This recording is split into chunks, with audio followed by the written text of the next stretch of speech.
ինչ ասել ենք 1 տարի առաջ, հիմա նույնպես կրկնում ենք։ Թրիփը չի լուծում Հայաստանի արտաշրջափակման հարցը։ Ստեղծվում է պանթուրանական միջանցք Բոսֆորից մինչև Չինաստանի արևմուտք, իսկ Հայաստանին հնարավորություն չի տրվում Նախիջևանով միանալ, այսինքն Հայաստանի հարավին հնարավորություն չի տրվում Նախիջևանով միանալ Հայաստանի կենտրոնին։ Եվ եթե այս իշխանությունները մտածեին Հայաստանի ապաշրջափակման մասին, ապա թրիփը կնդայնեին առնվազն սադարակ երասխ եւ հետո արդեն վերև եւ արևմուտք եւ նաեւ հյուսիսային հատվածը Իջևան Ղազախ ճանապարհ, այսինքն պետք է լիներ փաթեթային լուծում, որով կկարգավորվեր Հայաստանի Հանրապետության ամբողջական ապաշրջափակման խնդիրը։ Կրկնում եմ, թրիփը այդ հարցը չի կարգավորվում։ Նաեւ մեզ համար դեռևս հարցականի տակ է Հայաստանի ինքնիշխանությունը։ Գիտեք, այս back office, front office, ինչի ենք մենք այդ հատվածի վրա ինչ որ լրացուցիչ կարգավորումներ բերում, այսինքն ինչու Բագրատաշենում եւ Բավրայում չկա front office, back office, իսկ թրիփում հանկարծ կա։ Սա բազմաթիվ հարցեր է առաջացնում։ Պարոն Խաչատյան, ինչու եք պնդում, որ ապաշրջափակման հարցը եւ ձեր ասած երթուղիները, այսինքն չեն գործելու եւ չեն բացվելու։ Ինչպես եք դուք այդ պնդումը անում, եթե գործնականում դեռ ոչ մի ճանապարհ չի գործում, գուցե բացվեն եւ դրանք էլ զուգահեռ բացվեն, այսինքն թրիփի գործարկմանը զուգահեռ ձեր ասած երթուղիներն էլ սկսեն գործել։ Չէ, դրա համար պետք է լիներ քաղաքական պատրաստակամություն բոլոր կողմերի կողմից, այսինքն ադրբեջանական կողմը եւ թուրքական կողմը պետք է հանձնառություն ստանձնեին ապաշրջափակել Հայաստանի Հանրապետությունը, քաղաքական մակարդակի վրա, հայեցակարգային մակարդակի վրա պետք է այդ պատասխանատվությունը ստանձնեին Հայաստանի արևմտյան եւ արևելյան հարևանները, կգործի թրիփը, կգործի նաեւ Իջևան Ղազախ եւ սադարակ երաս եւ այնուհետեւ ուրեմն Ախուրիկից դեպի Կարց երկաթուղին։ Այս դեպքում մենք իրապես կունենայինք տարածաշրջանային կապուղիների ապաշրջափակում։ Հիմա Հայաստանը պարտավորվածություն է ստանձնել գրավոր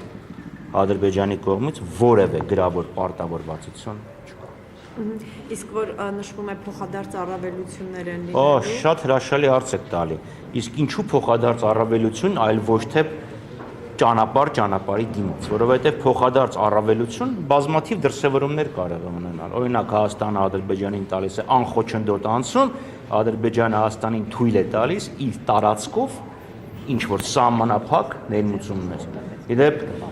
որ խոսում էին կառավարության ներկայացուցիչները, հեսա Հայաստանից Ադրբեջանի տարածքով ապրանք է գալու, վաղն էլ Հայաստանից Ադրբեջանի տարածքով ապրանք է գնալու։ Մի լումայի ապրանք Հայաստանից չի արտահանվել։ Այսինքն sense որ մեծ խոսում էին, դա դատարկ դուրս եկա։ Իսկ տրամաբանությունը ուղղակի ինչ է պահանջում, փոխադարձության սկզբունք։ Տալիս ենք անխոչնդոտ անցում, ստանում ենք անխոչնդոտ անցում։ Պարոն Խաչատյան, եւ վերջին հարց այս թեմայով իրենք ասում են իշխանության ներկայացուցիչները Խնդրում եմ ելի մի ստիպեք, որ այս իրանց խոսքերը մեկնաբանեմ։ Դա նաեւ համաձայնագրում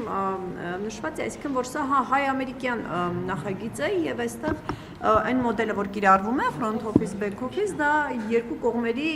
որոշելիքն է եղել։ Սրա հետ կապված դուք շարունակում եք ինչ-որ Եթե հայ-ամերիկյան նախագիծը ինչ է այդ հարցը քննարկվում Բաքվում Ադրբեջանն է։ Դες հիշեցնեմ, որ ամերիկյան բարձրաստիճան պաշտոնյաններ J.D. Vance որ եկավ Հայաստան, քննարկվեց Հայաստանին ուրեմն անօթաչու թռչող սարքերի վաճառքը եւ երկու միավոր վաճառվեց, քննարկվեց 9 միլիարդերի իմաց հնարավոր փոքր մոդուլային ատոմակայանի կառուցման հարցը, բայց Ադրբեջանում քննարկվեց թրիփը։ Թե դա բացառապես հայ-ամերիկյան է, Ադրբեջանը ինչ կապ ունի այս հարցում։ Այսինքն պետք չի փորձել բացահայտը քողարկել։ Սա միայն հայ-ամերիկյան նախագիծ է։ Եվ բացի դրանից էլ հավասարության սկզբունքի մասին են ինչ առաջ խոսում այստեղ։ Ես այդ լիովին համաձայն եմ։ Այո, փոխադարձելիությունը եւ հավասարությունը նշանակում է ստանում ես անխոչնդոտ անցման։ Չէ, հայ-ամերիկանի մասին եմ ասում։ Թրիփը հավասարության սկզբունքով կնքված ծրագիր է։ Դե նայեք, այսքան թրիփից 74% 50 տարի ստանում է, ամերիկյան կողմը 26% ստանում է, հայկական կողմը 50 տարի հետո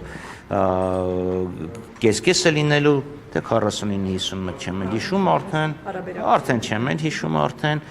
հիմա 200 միլիոնի ներդրում պետք է որ կատարի ամերիկյան կողմը, հիմա ես հարցնեմ 3 բացված բանի դայտա ցենտրի մասին, տեվալների վերամշակման կենտրոնի մասին, հա։ Խոսում են, որ դա պետք է անի արտաքին մեծ խոշոր ներդրում, բայց մենք ունենք Հայաստանի ներքին ներդրումներ։ Դրա համար նաև բազմաթիվ հարցեր կան այդ հավասարության հետ կապված։ Եվ մի ուրիշ խնդիր է կա, լավ, էլի որ նայենք, եթե Հայաստանի եւ Ադրբեջանի միջև սեր է, համերաշխություն է, խաղաղություն է, այդ դեպքում պետք է երկու կողմերը մի հատ հստակեցնեն, իրանք ինչպես են պատկերացնում այդ ճանապարհի գործունեության սկզբունքները, որովհետեւ Ադրբեջանը մի տարվա ընթացքում 100 անգամ կրկնել է, որ թրեփի մուտքը եւ ելքը գտնվում է Ադրբեջանի տարածքում։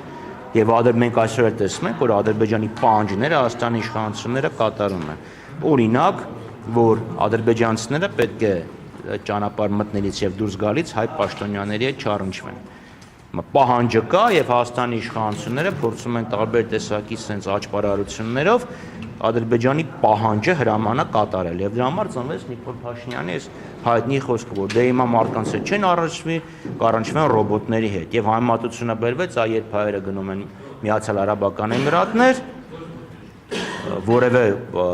արաբ պաշտոնյայի հետ չեն շփում, բայց դա գիտեք, որ դա ուղղակի բացայտ, սուտ է եւ կեղծիք է։ Այնտեղ նստած են սահմանապահներ, ազնագիրը տալիս են, ինքը նայում է, լուսանկարում է, կնիքը խփում է, կամ խփի կամ չի խփի։ Ես թեման ամբողջացնելու նպատակով ամերիկյան կողմը կարծես թե կառավարիչը իրավունք ունի միանձնյա առանց համաձայնության կարծես թե օտարելու, չէ՞, ասենք իր փայլաբաժինը։ Իրանց փայլաբաժինը կարող է նոտարեն, ում կարող է նոտարեն, դա էլ արդեն սահմանափակումներ են։ Այնպես որ եկեք չփորձենք երանելին, այսքան ցանկալին իրականության տեղ դնել, էլի։ Ակնհայտ է, որ այստեղ հավասար հարաբերություններ չկան։